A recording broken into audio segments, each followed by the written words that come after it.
Et voilà, chers amis, une autre vidéo sur la philosophie de la conscience de Krishna. Et en fait, aujourd'hui, je vais vous parler d'un sujet, l'amour de Krishna, ok? En fait, j'ai tiré ceci d'une conférence, j'ai pris des notes ici, quelques notes, une conférence que prépare la fête le 6 septembre 1976 à Vrindavan. Toutes ces lectures, ces conférences faites, je les prends dans ce livre-là. Il y a 7 ou 8 ou 10 livres, je ne sais plus, sur toutes les conférences que Srila Prabhupada a faites partout à travers le monde. Okay? En fait, il est dit dans cette conférence-là que le succès de la vie signifie comment nous pouvons éveiller notre amour pour Krishna.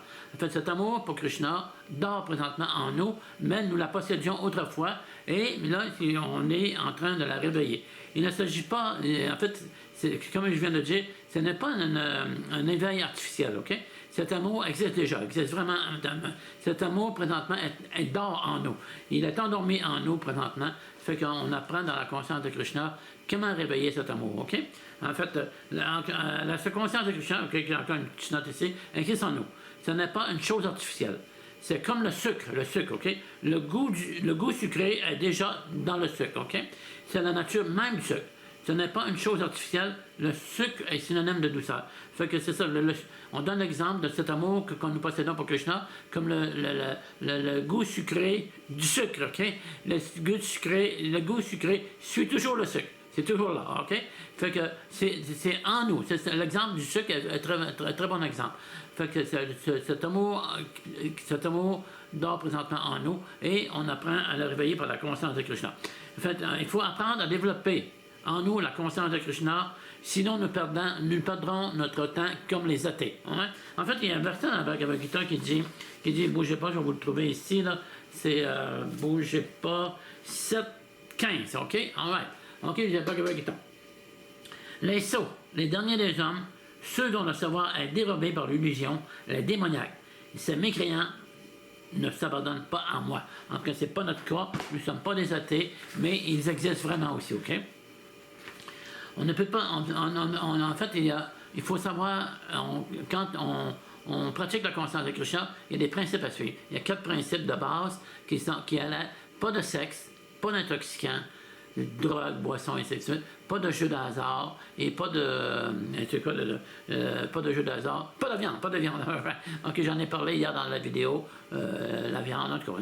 Et bien, en fait, c'est ça. Fait que, ce sont les 4 activités pécheresses. Et en plus, bien, pour développer notre amour pour Krishna, en plus de suivre ces 4 principes, ben, on chante le mantra Hare Krishna. En fait, c'est sûr que c'est pas toujours facile de suivre les principes, surtout le secte, bien entendu, parce qu'il y a fait des millions de vies qu'on est très libéral à propos du secte. On a du secte, on le voit dans la société d'aujourd'hui. C'est vraiment ouvert, le secte. Fait qu'ils font quasiment le secte devant nous. Hein, j'ai même vu un voisin, une voisine en train de faire le secte en avant de chez moi. OK? Puis j'étais vraiment surpris, je me demandais, oh mon Dieu, qu'est-ce qui arrive? Puis c'est vraiment le cas. Et puis j'ai vu quelques secondes, une seconde ou deux, je me souviens plus, mais juste pour voir, devant la fenêtre. C'est ça, j'étais vraiment impressionné, je ne croyais pas. Puis on voit sur la rue, les femmes sont plus ou moins habillées, ils sont provocantes, et puis c'est sûr que ça allume le sexe, OK? Ça allume le désir de faire du sexe, OK? En fait, on chante avec Krishna, on suit les principes. Krishna peut nous pardonner quelques erreurs, mais il faut se reprendre sincèrement, ok? En fait, Bhaktivinoda, qui est le père du maître spirituel de Srila Prabhupada, disait « Chantez avec Krishna, même si vous ne suivez pas les principes, que tôt ou tard, vous allez développer le désir de retourner à Krishna, découvrir le amour pour Krishna. Ça fait qu'il ne faut pas désespérer. Si vous avez de la difficulté, bien, il faut continuer, persévérer, puis tôt ou tard, bien, on continue. Ça fait qu'il faut se reprendre, mais c'est sûr qu'il ne faut pas abuser, puis en tout cas. Et puis c'est ça, en fait, en chantant Hare Krishna, Hare Krishna, Hare Krishna, Krishna Krishna, Hare Hare, Et en suivant ces principes, il est certain qu'on va développer notre amour pour Krishna. On va réveiller cet amour qui dort présentement en nous et nous allons retourner dans le monde spirituel en compagnie de Krishna et de ses compagnons et compagnes. Et nous allons être heureux pour toujours, pour l'éternité, sortir de ce monde dans lequel nous sommes aux prises. Nous sommes aux prises avec la naissance, la maladie, la vieillesse et la mort. Ceci est toujours là, ancré en nous.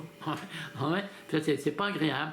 Fait qu'on donne la solution pour sortir de ce problème de naissance, maladie, vieillesse et mort, qui est le changement mantra et de suivre les principes régulateurs du chant. Avec ça, je vous souhaite une bonne fin de journée, une bonne continuation de vie et on se reprend tout prochainement avec une autre vidéo. Avec ça. Si cette vidéo vous plaît, n'oubliez pas de vous abonner à la chaîne afin de recevoir toutes les notifications et ne rien manquer de nos prochains contenus.